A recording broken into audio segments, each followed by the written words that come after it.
L'ASBEL, la Maison du Kassai, a organisé le 24 mai 2017 au stade Baudouin de Bruxelles une soirée caritative au profit des sinistrés du Kassai. Des artistes ont accepté de prester gratuitement pour l'occasion. Pichi Banda, Doudou Toumba.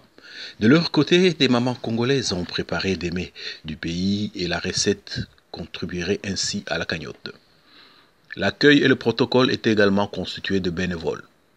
Un peu plus de 200 personnes ont répondu à l'appel, dont plusieurs mandataires belges d'origine congolaise. Madame Louise Ngandou, bonsoir. Bonsoir, Monsieur Cheikh Fita. Nous sommes aujourd'hui au hall du stade Baudouin pour une soirée au profit de la population du Kassai qui subit des choses inimaginables au pays. Est-ce que vous pouvez nous dire quel est le message pour la journée d'aujourd'hui? Aujourd'hui, c'est une soirée qui est dans la suite de l'opération SOS Kassai que nous avons lancée. Mais aujourd'hui, nous avons eu l'opportunité d'avoir des grands artistes comme Pichi Banda, Doudou Toumba et bien d'autres qui se sont joints à nous gratuitement pour se produire afin que les fonds récoltés au cours de cette soirée puissent être envoyés aux populations sinistrées du Kassai. Donc cette soirée d'aujourd'hui est très importante, nous n'arrêtons pas de mobiliser. Les nouvelles qui viennent sont de plus en plus alarmantes. Les tueries continuent. Les populations qui ont survécu affluent. On parle en termes de millions les personnes déplacées. Et jusqu'ici, SOS Kassai est en train d'apporter son aide à plus ou moins 3000 familles seulement, ce qui est vraiment peu de choses par rapport au drame qui se passe dans l'espace kassaïen.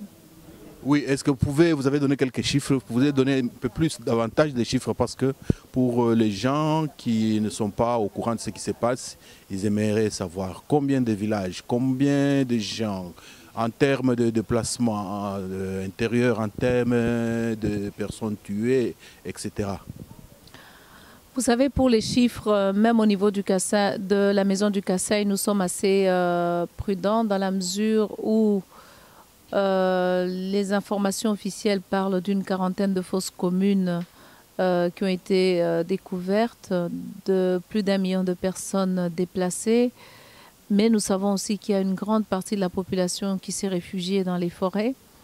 Certains essaient de revenir dans les centres urbains. Rien qu'avec nos partenaires locaux, ils parlaient déjà de plus de 6000 réfugiés rien qu'à Kananga. Ils ont pu identifier des familles, parmi lesquelles des femmes qui ont été violentées, violées et qui ont subi des atrocités indicibles qui rappellent étrangement ce qui se passe à l'Est. Des jeunes filles également. Donc ces populations ont faim, n'ont pas de médicaments, n'ont pas de vêtements, n'ont rien. Donc nous avons pu récolter près de 700 kilos de vêtements, chaussures, des produits non périssables qui ont été expédiés sur Kinshasa. Et actuellement, avec la MONUSCO, on est en train de voir l'acheminement sur Kananga. Entre-temps, nous avons pu récolter environ 5 500 €, ce qui est très insuffisant, qui nous a permis d'envoyer près de 6 500 à 7 000 kilos de farine de maïs et de soja distribués aux familles. Et nous donnons à manger, mais ces filles, ces femmes, ces hommes ont vécu des traumatismes. Ces enfants ont vu des massacres. Il n'y a pas d'accompagnement par des équipes spécialisées. Il est important qu'il y ait une prise en charge psychomédicale à ce niveau pour aider toutes ces personnes. Et l'aide que nous avons envoyée jusqu'ici touche à peine 18%. 18% des familles identifiées, c'est insuffisant. Donc la soirée d'aujourd'hui, c'était lancer un appel pour dire, s'il vous plaît, menez une action solidaire, participez à cette aide, à cette solidarité pour aider les nôtres.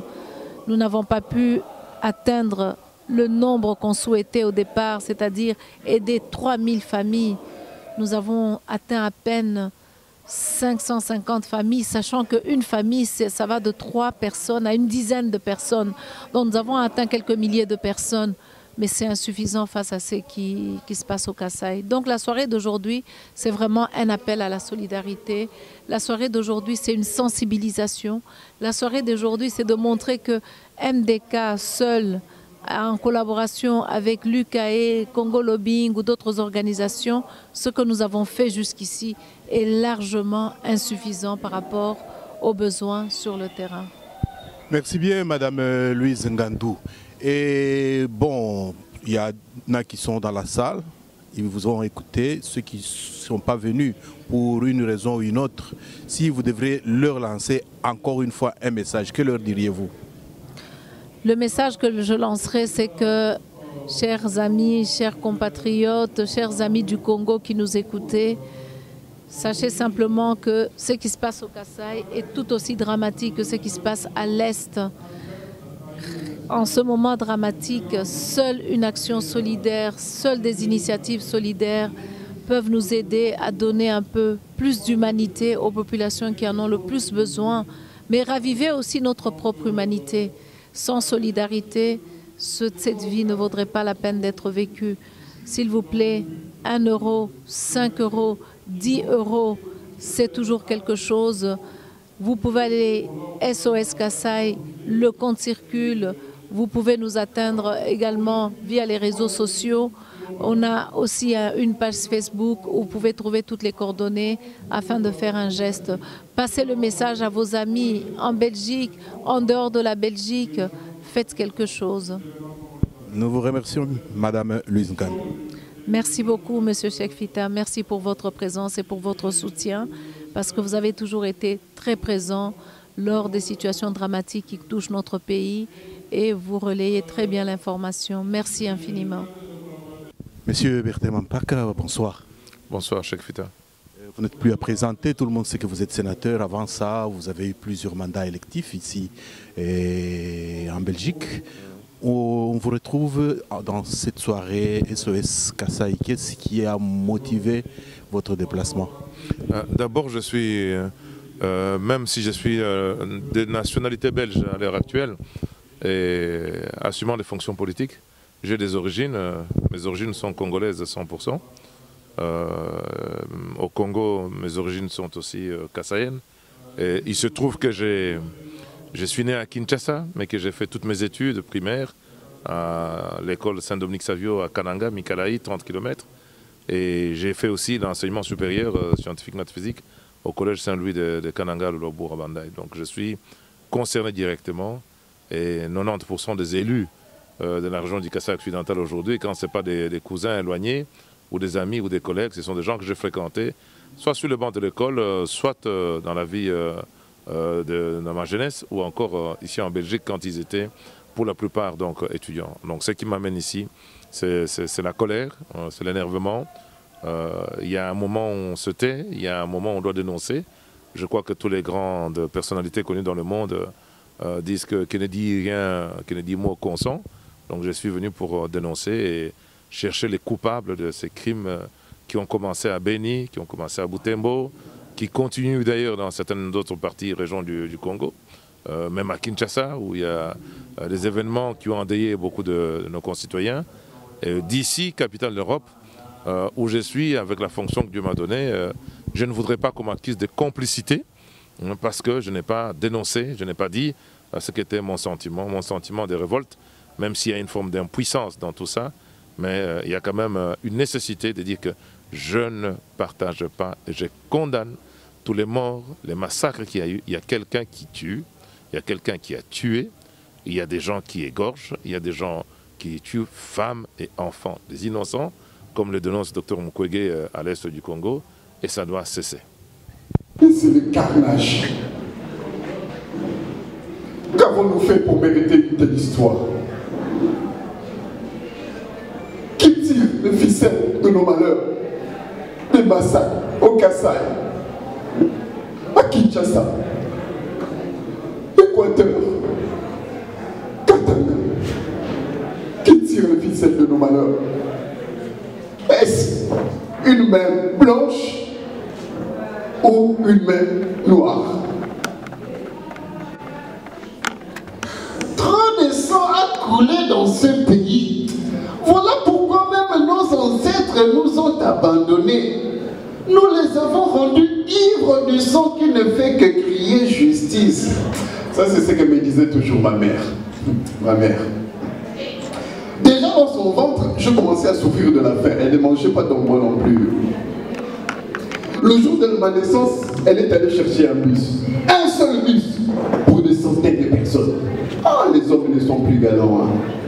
Elle a été bousculée, malmenée. Finalement, elle a fait le pied jusqu'à la maternité. Arrivée là-bas, elle a trouvé des médecins, des infirmiers. Mais personne n'a voulu la toucher parce qu'elle n'avait pas d'argent. Pas d'argent, pas de traitement. Finalement, je suis sorti pour être accueilli par le sol. Notre père battait notre mère. Quand on lui demandait toujours pourquoi, il disait que c'est parce qu'il l'aimait. On croit que notre mère n'avait aucun sentiment pour lui. Sinon, elle allait également l'aimer.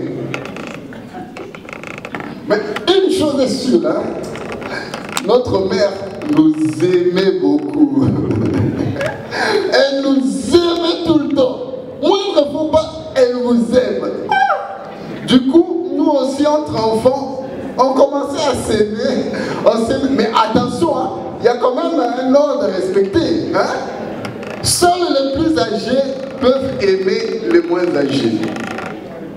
Ça, c'est la règle d'or. Mais moi, j'étais le dernier. Je n'avais personne pour aimer, personne que je pouvais. Fais la prière. Et ça, vous devriez entendre. L'enfant qui dit, mon Dieu, je te remercie pour ces repas que tu nous donnes aujourd'hui. Donne la force à mon papa, donne la santé à ma maman. Comme ça, ils peuvent travailler et moi, je pourrais encore manger. Ça, c'est la prière d'un enfant dans notre pays. Mais mon fils, ici, comme le vôtre, il se réveille le matin, il mange. Il va à l'école en voiture ou en bus ou en train. Il arrive en retard. À 10 h, il a un petit creux. Il mange. À midi, il a faim. Il mange. À 15 h, il a un petit creux. Il mange. Le soir, il a faim. Il mange. Et entre les repas, il grignote. Normal hein, qu'il puisse me dire, puisque tu as la preuve que Dieu existe. Vous allez me dire, mais monsieur, qu'est-ce que vous lui avez répondu? Je lui ai raconté l'histoire d'un homme qui va voir son coiffeur. Il s'installe et le coiffeur est en train de le coiffer. À un moment, le coiffeur demande au client, hey, tu crois vraiment que Dieu existe? Et l'autre lui dit, pourquoi tu me poses cette question? Et le coiffeur lui dit, je ne pense pas que Dieu existe. Si Dieu existait vraiment, il n'y aurait pas autant de souffrance sur la terre. Le client n'a rien dit. Il a laissé l'autre philosopher. Mais quand l'autre a fini, le client se lève, il met la main à la poche, il paye. Au revoir, et il sort. Mais dès qu'il arrive dehors, il voit un SDF de cheveux jusque-là, tout sale. Et dès qu'il voit cet homme avec les cheveux, la barbe, il s'écrie, il n'y a pas de coiffeur dans cette ville. Et le coiffeur qui entend, il dit, et moi alors? Et l'autre lui dit, s'il y avait vraiment des coiffeurs dans cette ville, il n'y aurait pas comme ça des gens dans la rue. Et le coiffeur qui dit, mais qu'est-ce que tu veux que je fasse si vous ne viens pas vers moi?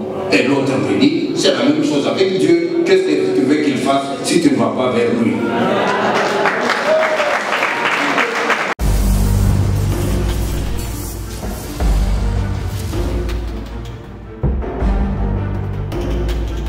Thank you.